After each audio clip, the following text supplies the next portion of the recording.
Bismillahirrahmanirrahim. Alhamdulillah wassalatu wassalamu ala Rasulillah sayyidina wa habibina wa syafi'ina wa qurrati a'yunina Muhammad ibni Abdullah wa ala alihi wa ashabihi wa mawalah fala hawla wala quwata illa billah ma ba'du.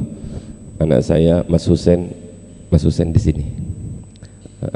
Bareng tetap gak apa-apa, tetap di situ tapi Mas Husen juga di samping sampean.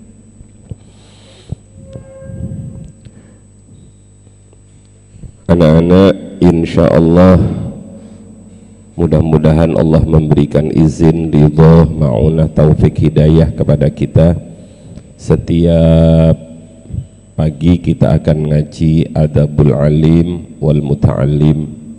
Kepada yang ada di depan maknai, dan semua keterangan Abah tolong dicatat. Nanti kita akan biar kalian punya catatan. Seorang alumni bilang, kenapa dulu saya nggak nyatet? Setelah sampai di rumahnya banyak yang keterangan-keterangan yang susah. Nggak apa-apa, kitabmu itu dikotori dengan catatan.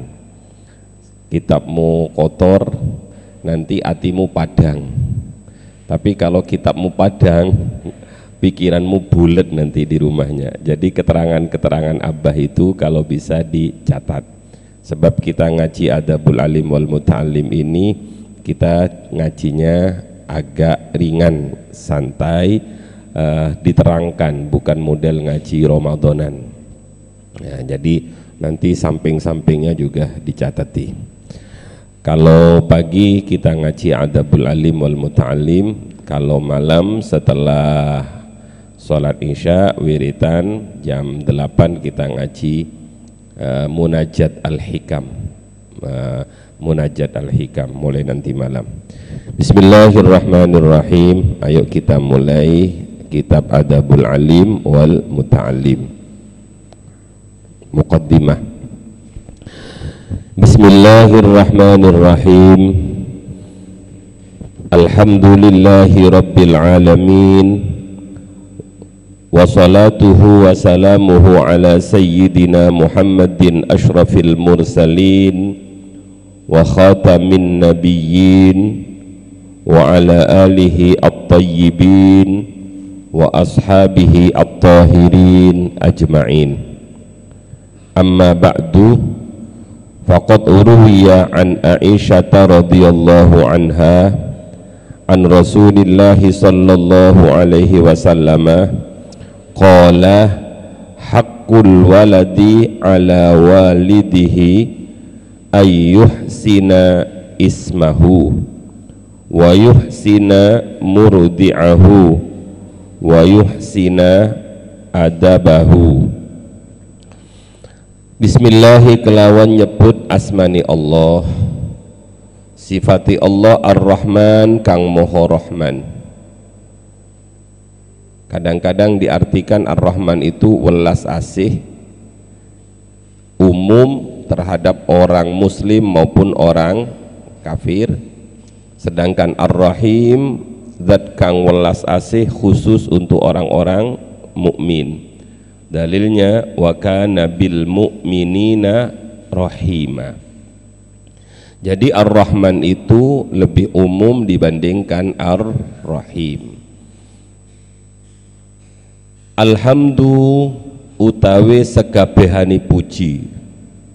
Kalau kamu berbicara tentang puji, maka kamu masih ingat puji itu paling tidak tauhid kamu itu yang belajar itu qadim ala qadim, qadim ala hudus, hudus ala qadim, terus hudus ala hudus. Allah memuji makhluk, Allah memuji Allah qadim ala qadim. Yang kedua, Allah memuji makhluk seperti Allah memuji Nabi Muhammad, memuji orang-orang soleh, itu namanya qadim ala hudus. Yang ketiga, hudus ala qadim, kita makhluk memuji Allah. Yang terakhir, hudus ala hudus, makhluk memuji makhluk. Yang menjadi permasalahan adalah yang di terakhir ini, makhluk memuji makhluk. Maka dalam dunia tasawuf, memuji makhluk itu harus dinaikkan lagi. Memuji makhluk lebih itu adalah memuji yang menciptakan makhluk. Boleh enggak kita memuji makhluk? Boleh, dengan artian kita memuji yang menciptakan makhluk itu. Contoh sederhana, saya nulis hot, tulisan saya elek, jelek tulisan saya, terus kamu bilang, wah jelek tulisannya Abah, tersinggung enggak saya? Ngawur aja, ini sudah ngini-ngini kok dibilang jelek. Nah, maka kamu bilang, waduh tulisan Abah nyeni sekali, kan bagus ya, walaupun jelek kan dibilang nyeni, itu kan saya alhamdulillah gitu. Maka jangan pernah menjelek-jelekkan makhluk, karena yang menciptakan makhluk tidak akan rela. Maka pujilah makhluk itu dalam artian memuji sang pencipta makhluk. Saya punya anak, kalau anak saya dipuji senang saya, kalau anak saya dicaci ya tersinggung saya. Saya punya santri, kalau santri saya dipuji senang saya, tapi kalau santri saya dicaci tersinggung saya. Jadi memuji makhluk itu karena niatnya memuji yang menciptakan makhluk, yakni Allah Subhanahu wa ta'ala. Alhamdu utawi sekabehani puji, seluruh puji iku lillahi, hanya milik Allah. Kadang-kadang saya maknai dengan bahasa Indonesia karena kasihan jamaah saya yang mengikuti pernah protes, jamaahnya gak paham dengan bahasa Jawa. Rabbil alamina, kang mengirani alam kabeh, yang mengatur seluruh alam. Alam itu adalah masih wallah, segala sesuatu selain Allah, itu semua dalam aturan Allah. Maka jadi orang itu ojo keminter, jangan keminter, jangan kemengatur. Apa kemengatur itu ya? Ojo sok ngatur, karena sudah ada yang maha pengatur, yakni Allah. Makanya di hikam itu ada istilah arih nafsaka minat tadbir, istirahatkan dirimu dari mengatur, karena sudah ada zat yang maha ngatur. Siapa itu? Rabbil alamin. Wa salatuhu utawi tambahi rahmat takdimi Allah, wa salamuhu lan tambahi keselamatani saking Allah, iku ala sayyidina, mudah-mudahan ingatasi Gusti kita rupani Muhammadin, baginda Nabi Muhammad sallallahu alaihi asyrafil mursalin, kang luweh mulya-mulyani piro-piro kang den utus. Para rasul itu banyak, tapi yang asyraf itu adalah baginda Rasul, karena kanjeng Nabi itu asyraful mursalin. Wa khatamin nabiyyin, wa khatamin nabiyyin, lan kang dadi pungkasani para nabi, nabi terakhir. Sudah ndak ada nabi lagi. Gak usah macam-macam. Di Jombang pernah ada namanya Pak Jari, ngaku-ngaku jadi nabi, nabi milenial.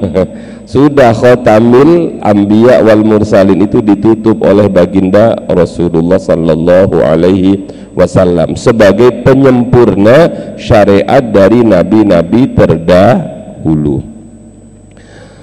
Salawat salam itu juga mudah-mudahan wa ala alihi, mudah-mudahan ingatasi keluargani Nabi, keluargani Nabi at-tayyibina kang bagus-bagus kabeh. Siapa keluarga Nabi itu? Ada dua istilah keluarga. Satu, keluarga yang masih ada hubungan kerabat nasab. Yang kedua adalah keluarga besar. Umatnya Kanjeng Nabi ini juga boleh disebut dengan keluarga Nabi. Gini contoh sederhana, saya punya keluarga, istri saya, anak-anak saya, itu namanya ahli bait saya, keluarga saya. Tapi saya di samping itu juga punya keluarga besar, Pondok Pesantren Al-Amanah. Maka kalian ini adalah keluarga besar saya. Lah kita umatnya Nabi Muhammad itu bisa disebut keluarga besar Nabi Muhammad. Maka malu menjadi keluarganya Nabi Muhammad kalau tidak sama dengan Nabi Muhammad perbuatannya kalau bertentangan. Maka ada istilah the big family of Al-Amanah, keluarga besar Al-Amanah. Ada bahasa yang lebih sering disampaikan kawan-kawanmu itu keluarga biologis dan keluarga ideologis. Keluarga biologis itu memang biologisnya ada keluarga pertalian darah, tapi keluarga ideologis itu saya anaknya Gus Dur secara ideologis. Saya masih keluarganya Mbah Hashim secara ideologis. Tapi kamu nggak dapat warisan loh. Kalau biologis itu dapat warisan, kalau ideologis nggak dapat warisan. Nggak apa-apa, nggak dapat warisan harta, tapi dapat warisan ilmu. Kalian adalah keluarganya Mbah Yai Jamal secara ideologis. Kamu jangan minta warisan dari beliau. Warisannya adalah ilmu dan akhlaknya. Wa ashabihi lan pira-pira sahabati Nabi at-tahirina kang suci-suci kabeh. Siapa itu ashabnya Kanjeng Nabi? Maka ada istilah yang disebut sahabat itu adalah orang yang pernah hidup bertemu dengan baginda Nabi atau sekurun dengan baginda Nabi. Catatannya, dia sekalipun bertemu sekali saja dengan Kanjeng Nabi, tapi kalau dia iman kepada Kanjeng Nabi, maka dia adalah sahabat Nabi. Sekalipun setiap hari kumpul dengan Kanjeng Nabi, tapi kalau selama hidupnya dia tidak beriman kepada Kanjeng Nabi sampai mati, maka dia tidak bisa mendapatkan gelar sahabat Kanjeng Nabi. Ya orang-orang kafir Quraisy itu yang setiap hari memusuhi Kanjeng Nabi itu tidak bisa diistilahkan sahabat Nabi. Ya sahabat itu adalah orang yang pernah bertemu dengan Kanjeng Nabi dan percaya mengimani Kanjeng Nabi. Ajma'ina hale sekabehani amma ba'du. Faqad ruwiya mongko teman-teman den riwayatake.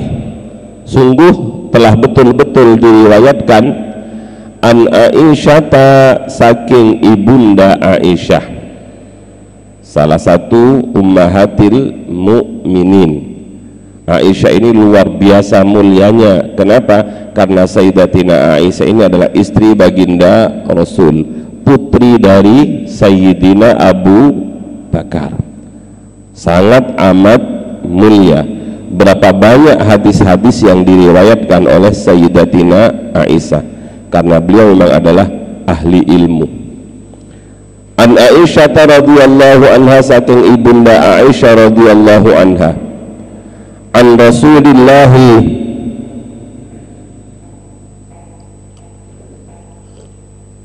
kayaknya besok biar gak ada perbedaan antara kita, ada kopi ya. Ada kopi kalian. Maaf hari ini saya saja yang ngopiin. An Rasulillah saking Rasulillah sallallahu alaihi wasallam.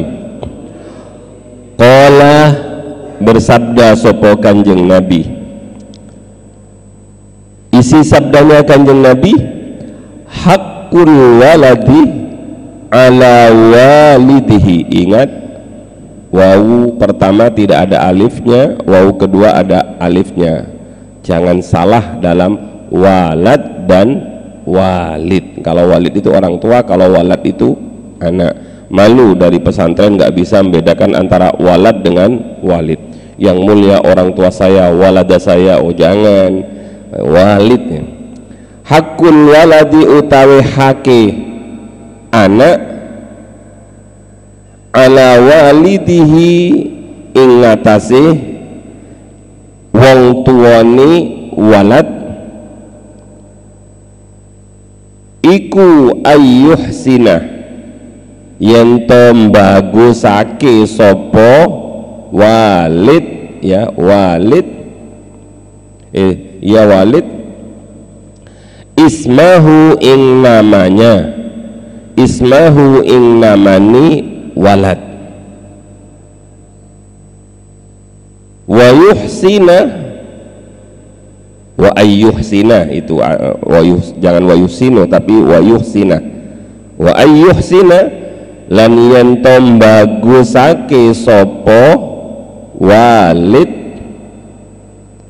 murdi'ahu ing wadon kang nyusoni walad, perempuan yang menyusui walad. Kedua dikasih nomor. Ketiga, wa yuhsina lan bagusi sapa walid adabahu ing totok kromoni walad, adabahu ing totok kromoni walad atau adab akhlaknya walad.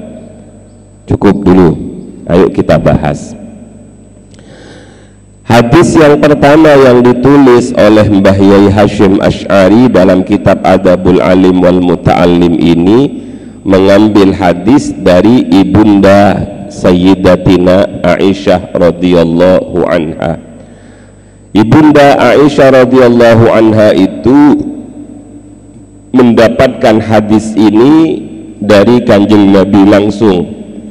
Kanjeng Nabi pernah dawuh, pernah bersabda, hakul waladi ala walidihi, hak seorang anak dari orang tuanya, pakai istilah hak dan kewajiban.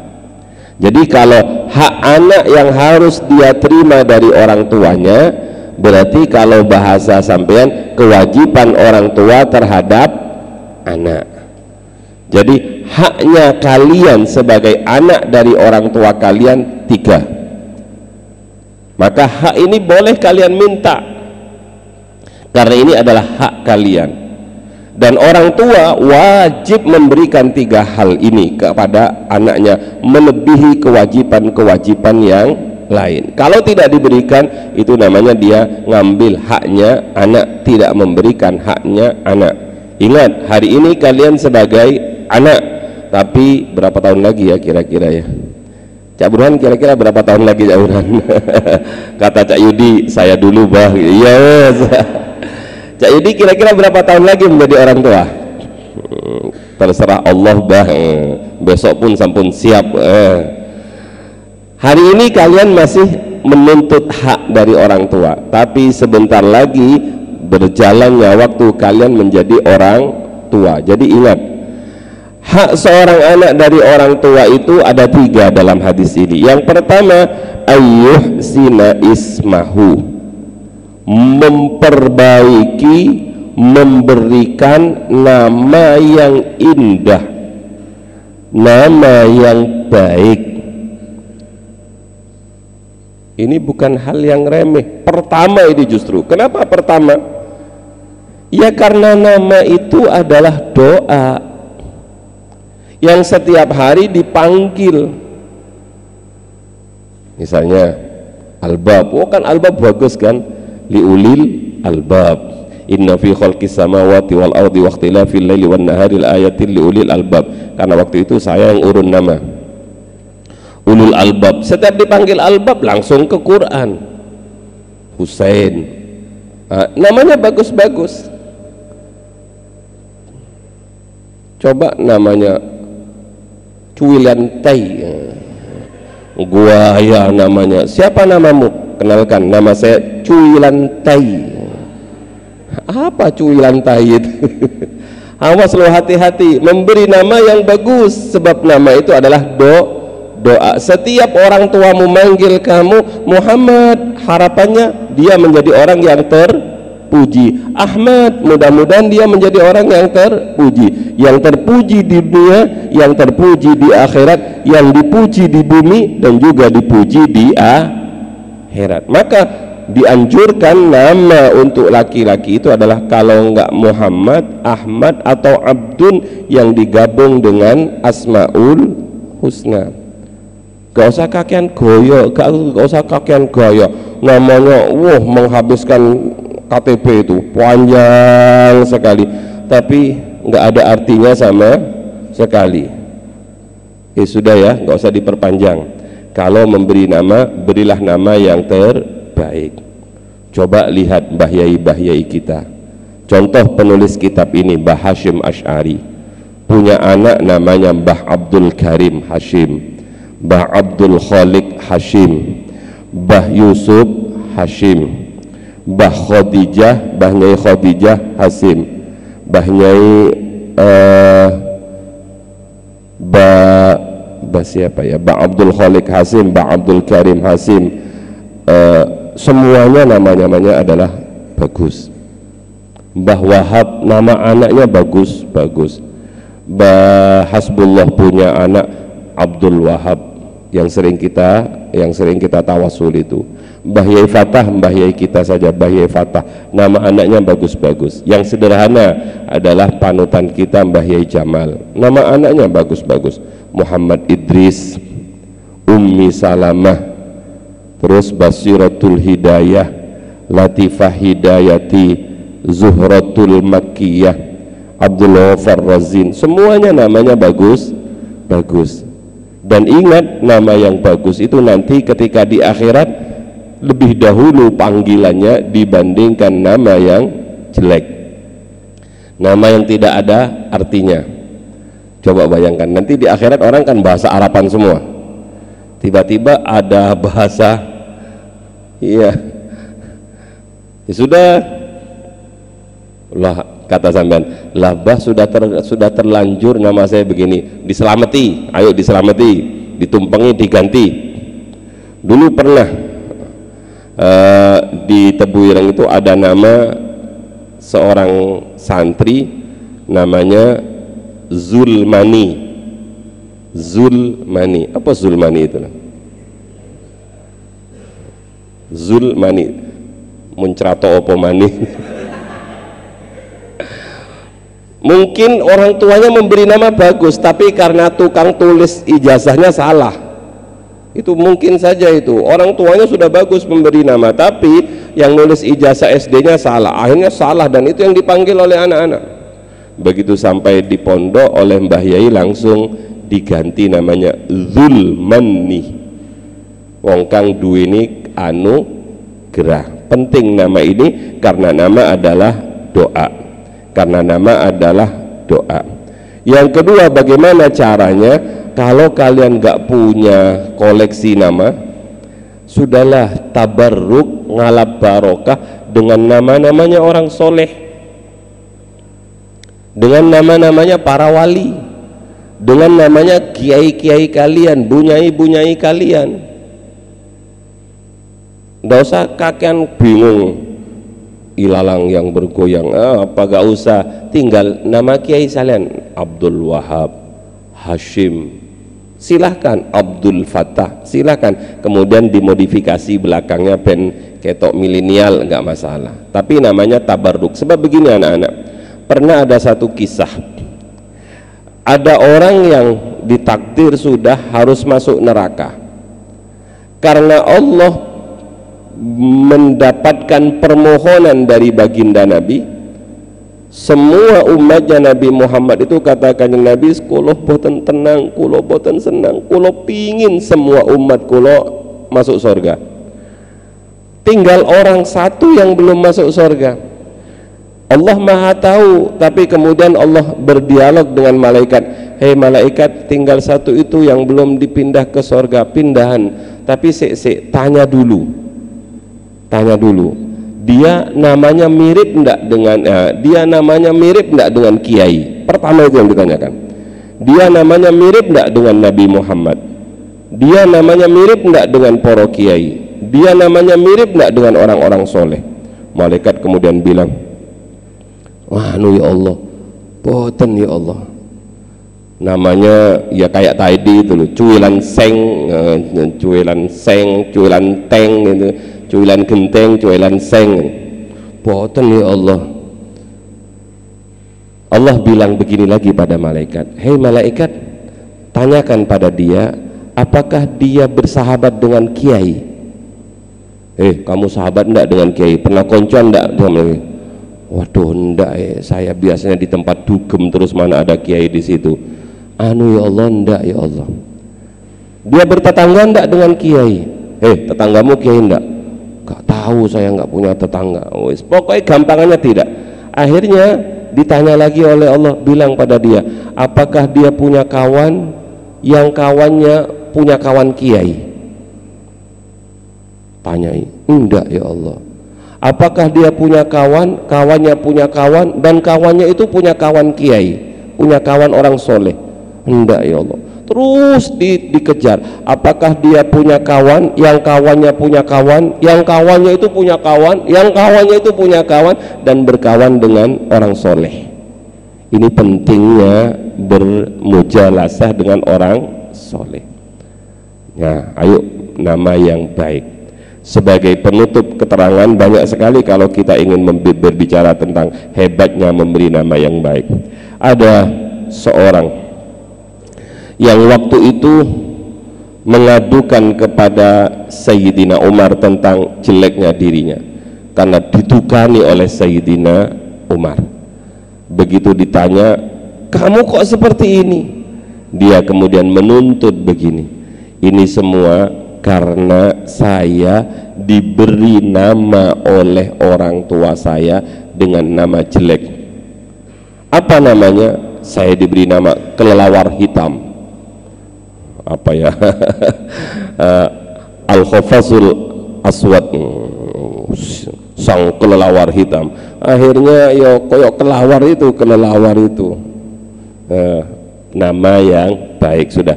Ayo sina ismahu. Ayo sekarang mulai ngerancang, ngerancang namanya, nama anakmu sapa Yat? Dirancang mulai sekarang. Sudah. Yang kedua,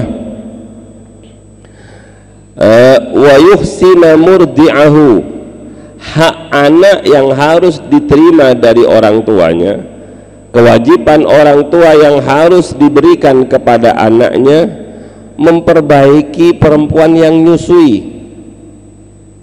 Apa ini artinya, nak? Kalau zaman dahulu, kalau diartikan dahulu zaman baginda Rasul itu rata-rata anak itu disusukan kepada orang. Maka ada para perempuan-perempuan yang memberikan jasa nyusoni, dan itu pernah dialami oleh Kanjeng Nabi sendiri. Rasulullah nyusu kepada seorang perempuan yang bernama Halimah As-Sa'diyah. Jadi kepada siapa anak kita ini disusukan dulu zaman Rasulullah? Maka Rasulullah disusui oleh seorang perempuan mulia, perempuan yang tidak berdosa, perempuan suci, perempuan bersih, Halimah As-Sa'diyah. Kalau hari ini mungkin anak kita nggak disusukan kepada orang karena sudah disusui oleh istri kita lah, maka mungkin yang harus kita carikan adalah kepada siapa anak kita itu dirawatkan. Paham ya, nak? Anak itu kalau kecil kan dimandikan oleh orang. Kalau ibunya masih belum pengalaman, tapi kalau ibunya sudah pengalaman, ayahnya sudah pengalaman, biasa dimandikan sendiri. Dulu Husain dimandikan ibunya, dimandikan saya. Tapi kadang-kadang kalau belum paham cara memandikan, kok dicelup-celup koyo anu sampean. Terus disiram pakai anu, terus digosok-gosok. Ada tukang-tukang memandikan. Lah, kepada siapa kita harus memandikan anak kita ini? Pilih yang baik. Sebab orang memandikan kalau baik itu Bismillahirrahmanirrahim, terus dilus-lus sambil Maulaya sholli wa sallim. Tapi kalau yang memandikan itu sakitnya tuh di sini, wah, anak kita sudah terjejali oleh begitu-begitu. Itu yang pertama. Jadi kepada siapa anak kita itu disusukan? Kalau zaman Rasulullah memang ada perempuan-perempuan yang memberikan jasa, memberikan air susu. Terus yang kedua, makna yang paling penting ini adalah anak-anak, kalian kalau belum punya istri seperti kalian begini nih, kalian harus mencari, gimana ini? Mencari apa? Tukang susu anakmu yang bagus, yang solihah. Jadi pemilihan itu orang tua ini, bapak itu harus memilih siapa nanti yang akan menyusui anaknya, artinya siapa istrinya. Pernah ada sebuah kejadian, ada anak, begitu dia akan dimasukkan ke dalam neraka, dia protes kepada malaikat. Ya malaikat, saya protes. Protes apa, kata malaikat? Bilang malaikat matur, ya Allah, ini ada anak protes. Tanyakan apa yang mau diproteskan. Anu ya Allah, katanya, saya menjadi jelek seperti ini sebab bapak saya mencarikan ibu untuk saya adalah ibu yang bukan ahli ibadah, ibu yang tidak solihah.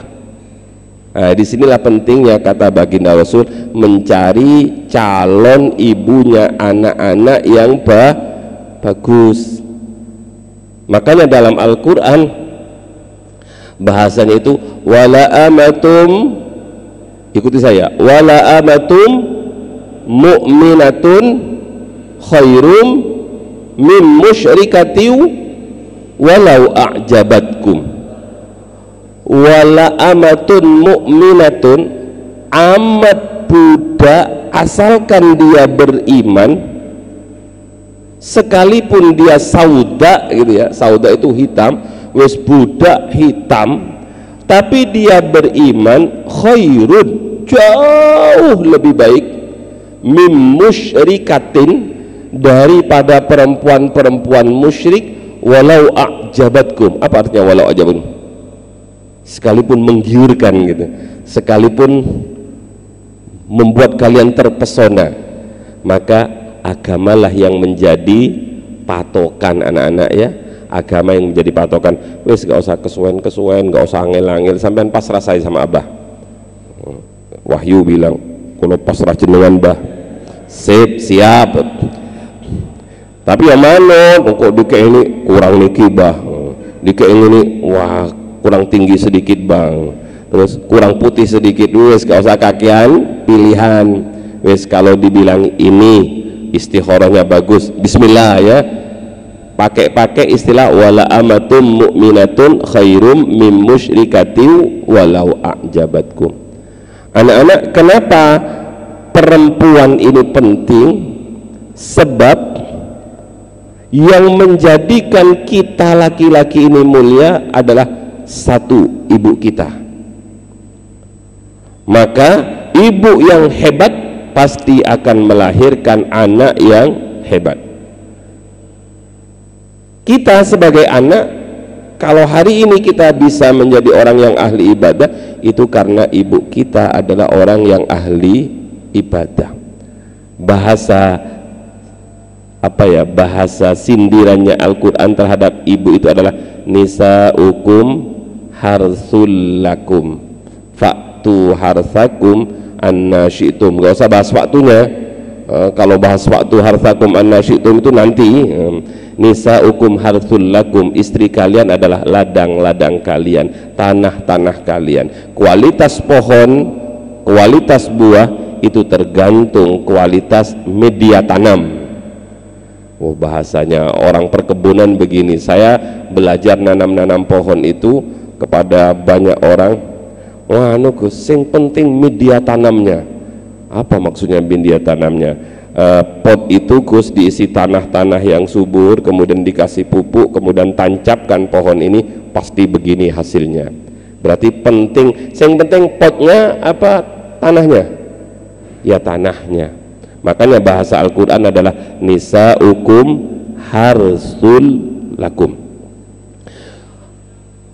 Kalau Gus Ali Tulangan itu, dibalik laki-laki yang sukses, tesis saya menunjukkan pasti ada dua wanita hebat di belakangnya. Satu ibunya, yang kedua adalah istrinya. Rasulullah sudah bilang begitu, wa ayyuhsina murti'ahu, Sudah nak, tentang ibu.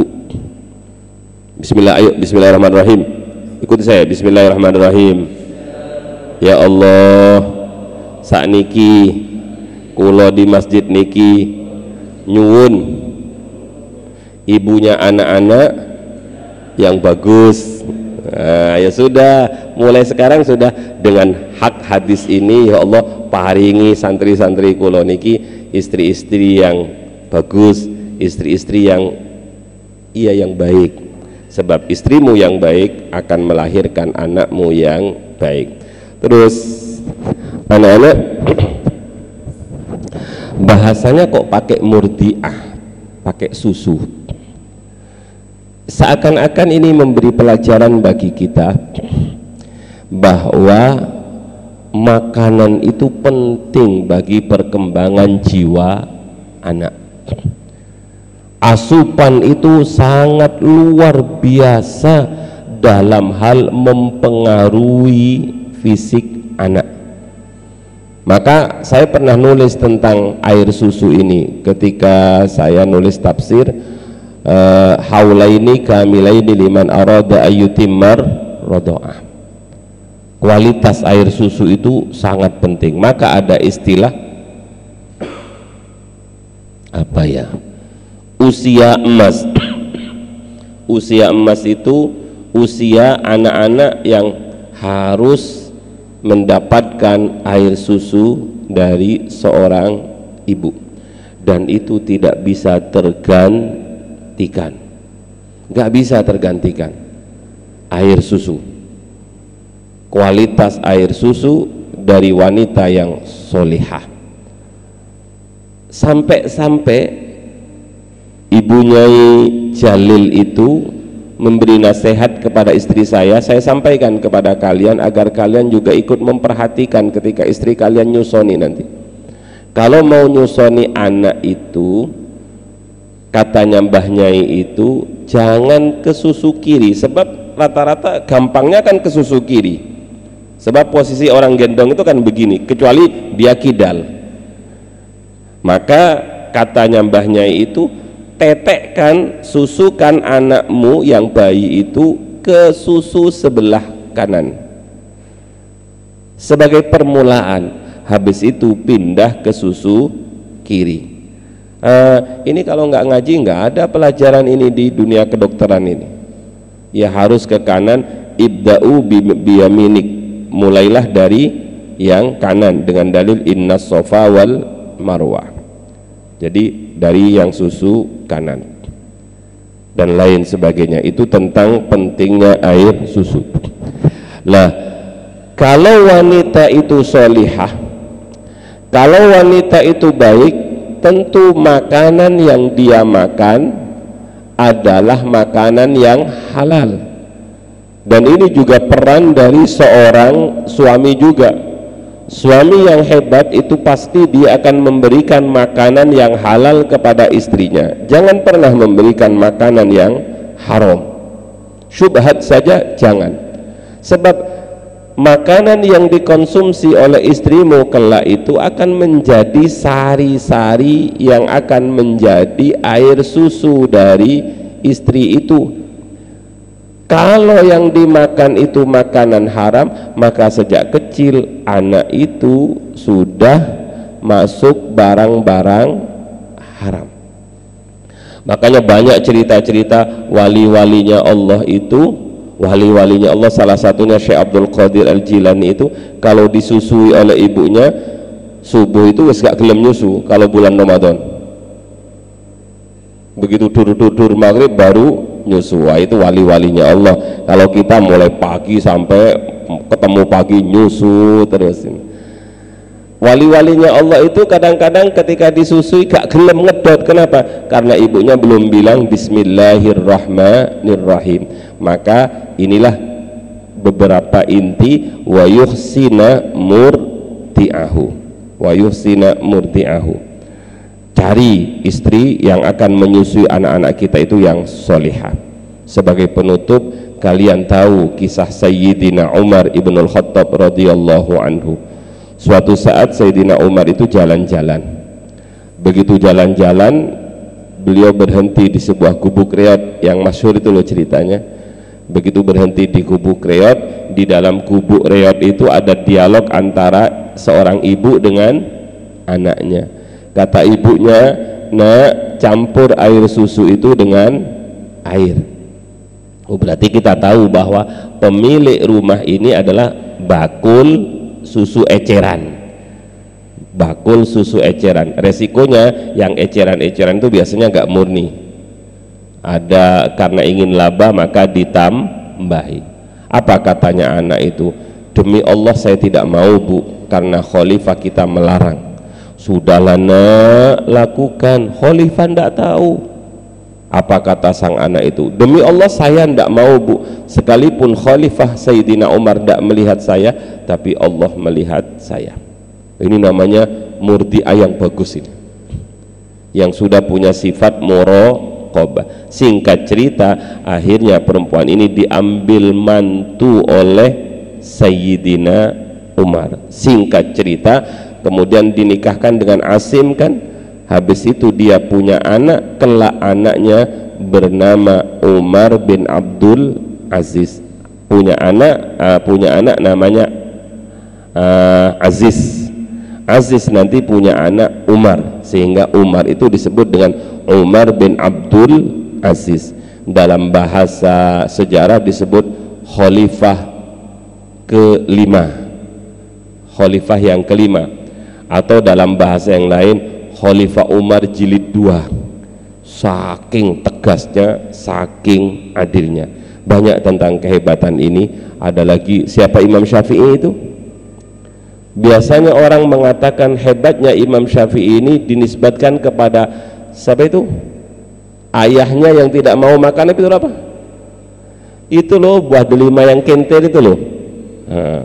Akhirnya begitu kadung kemakan dicari pemilik buah delima itu. Akhirnya ketemu pemilik delima itu, ternyata orang hebat, orang soleh. Ya gak bisa saya halalkan, gak bisa. Kalau mau dihalalkan kamu nikahi anak saya dulu. Kata sampean, lah ini namanya pucuk dipinta ulam tiba. Tutu itu maksudnya.